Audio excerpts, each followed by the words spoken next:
Hi, this is Jeff Schofield. What I wanted to talk to you today a little bit about is getting your house ready for the winter. Might be a little bit too late for some of us, but we still have time to prevent damage. First thing I would recommend is getting your HVAC system inspected, cleaned, and tuned up. That's your furnace or boiler. If it's running poorly, it could cost you hundreds and hundreds of extra dollars. The second thing in that category would be changing the batteries in your thermostat. I have seen it go both ways where the batteries die and the heat shuts off. And I have seen where the heat would peg out. And I've walked into homes where the batteries were dead and the homes were very, very hot because the furnace was running nonstop. Third thing, change the direction of your fans. Hot air rises. So instead of the fans blowing the air up, circulating the cool air up, which you had all summer, you want that blowing the air down. So just change the direction. Exterior, preventing ice dams. That can cause a lot of damage, and it does for a lot of people each year. First thing to do is clean your gutters. Now, we've got some snow on the ground here, but it will melt, and you need to get a hold of a handyman and get your gutters cleaned. I recommend don't do it. I have a philosophy. I don't get on ladders over about 10 feet high.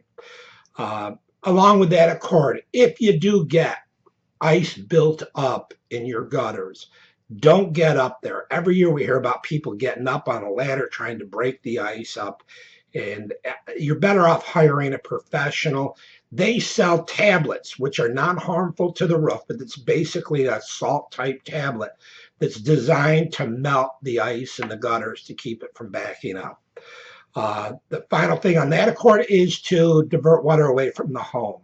If it's going to pour in, and if it's pouring into a home drain that's frozen up, it's going to back right up and freeze up, and the water's not going to have anywhere to go even when it does melt.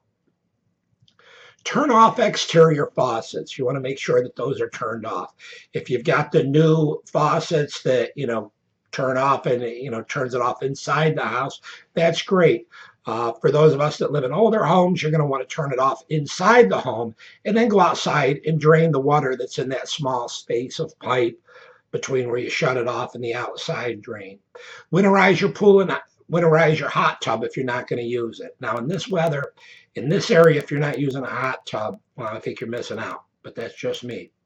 Winterize your lawn irrigation system. Again, if this stuff freezes, it's going to cost you a lot of money in the spring to get it going again.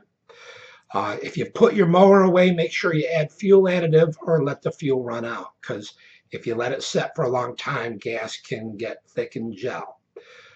Test your sump pump. I'm not sure what that has to do with the wintertime, but I just put it on the list. Get your chimney inspected.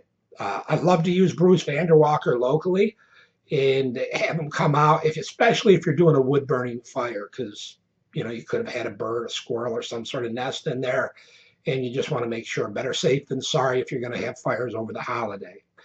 Get a hold of your plowing contractor. Get your snowblower tuned up. Another thing that you want to do before we get too much snow is get those markers installed, or put them up, or have your plow guy put them up on your driveway so they're not tearing up your flower beds when they're plowing, or you're not doing it when you're snow blowing. Weather strip your doors. Set up timers on lights. Now, I found this very effective because I get up, it's dark. I come home, it's dark, and it can be a little depressing after a while. So I've got timers that click on lights throughout the house. So when I get up, the lights are on. When I go to bed, the lights are on, and they shut off, shortly thereafter.